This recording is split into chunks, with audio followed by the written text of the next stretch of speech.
옛날 옛적 태국 한 마을에 마리와 피꾼이라는 자매가 살았습니다. 그런데 자매의 어머니는 큰딸인 마리를 더 예뻐해 둘째 딸 피꾼에게만 매일매일 힘든 일을 시켰습니다. 그러던 어느 날 피꾼이 물을 길러 강에 다녀오는 길 한 할머니를 만났습니다. 이보게 아가씨, 내가 목이 너무 말라 그런데 물 한 모금만 줄 수 없겠나?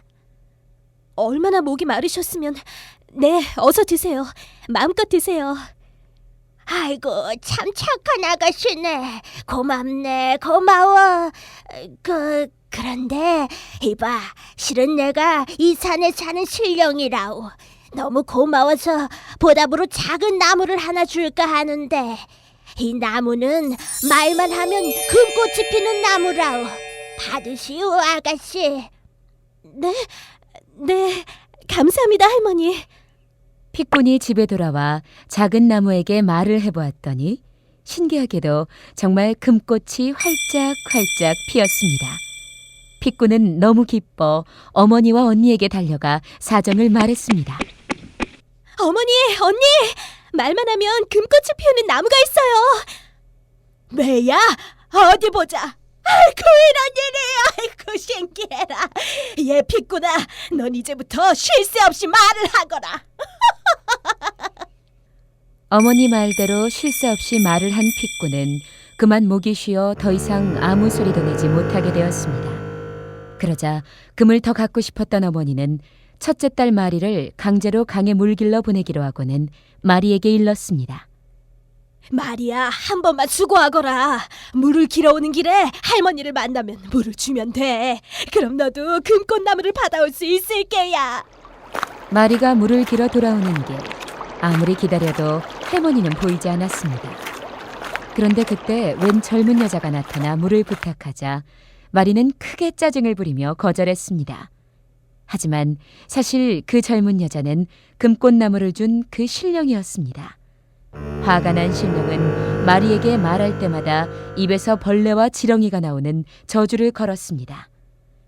집에 돌아온 마리가 말을 시작하자 입에서 온갖 벌레와 지렁이가 쏟아져 나왔습니다. 이를 본 어머니는 모든 것을 피꾼 탓으로 돌리며 피꾼을 집에서 내쫓아버리고 말았습니다. 이것아, 당장 이 집에서 나가거라. 있지도 않은 할망구 얘기 때문에 네 언니가 이렇게 흉하게 됐으니 더 이상 꼴도 보기 싫다. 당장 나가! 쫓겨난 피꾼은 갈 곳이 없이 헤매다 우연히 왕의 행렬과 마주치게 됐습니다. 그리고 사연을 들은 왕은 피꾼을 불쌍히 여겨 궁으로 데려가 아내로 삼았습니다. 왕과 피꾼은 아들 둘을 낳아 키우며 행복하게 살았습니다. 그런데 어느 날 여행길에 나선 왕의 가족들은 그만 식인 여자 도깨비 약의 계략에 걸려들고 말았습니다. 왕을 보고 반한 약은 왕을 차지하기 위해 피꾼을 강물에 빠뜨린 뒤 자신이 피꾼의 모습으로 변신했습니다. 그리고 피꾼에게는 원숭이가 되는 주문을 걸었습니다. 누구도 이 사실을 몰랐지만 두 아들들만은 눈치채고 이를 왕께 말했습니다. 아버지, 저 여자는 우리 어머니가 아니에요. 아니, 뭐라고? 지금 무슨 소리를 하는 게냐? 아버지, 우리 어머니는 저기 나무 위 원숭이로 변했다고요. 이 녀석들이 지금 제정신으로 하는 말이냐?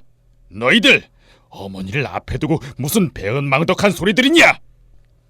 약의 주문에 걸린 왕은 두 아들마저 쫓아내고 말았습니다.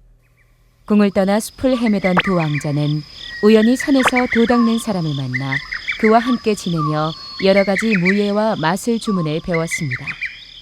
어느덧 어른이 된 두 왕자는 원숭이가 된 어머니를 본래 모습으로 돌아오게 하려면 도깨비의 피가 필요하다는 걸 알게 되었습니다.